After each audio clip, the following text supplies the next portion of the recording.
mukomana anonzi Joseph Kalimbo kuno paZambia havasi kunoitwa kana magunshots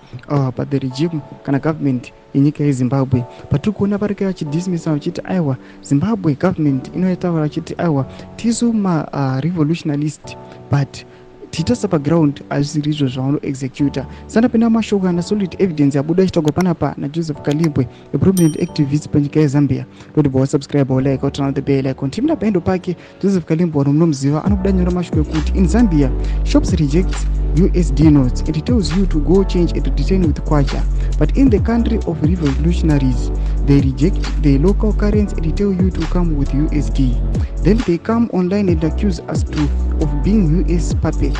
Fake revolutionaries spoke some strong anotaura mashoko mamwe atisikatiitaure panapa atikunoti akatsamwa Joseph Kalimbo ataura mashoko ekuti aiwa some other guys government yenyika yeZimbabwe widowo ndo yaari kutodedicatera this message achiti aiwa vakomana ava vanouya vachiti accuse vachiti we are the US puppets but ivo ndo vari kutoshandisa the USD racho but isusu tinotori rejecta but ivo ukatarisa mukantri mavo vanotorejecta their local currency they seek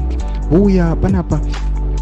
vachiva vachicriticize kuti aiwa Zambia it is a US puppet zvatiri kuona kuti aiwa ari kuachivadhisimisa achiti aiwa hamusi marevolutionaries munototi against aiwa macitizens noda kwokuti aiwa munotoramba your own currency yamakaisa pachichumega mashoko anobudata kuna Joseph Kalimbo amuri kuona kuti aiwa vakomana ava vanoanalyza zviitiko nenyaya dzinenge dzichiitika muthe environment kana muthe community mutize mafungiro enyu muri kudii pamusoro pechiitiko ichi aiwa vina comment section yedu subscribe walike and turn on the bell icon.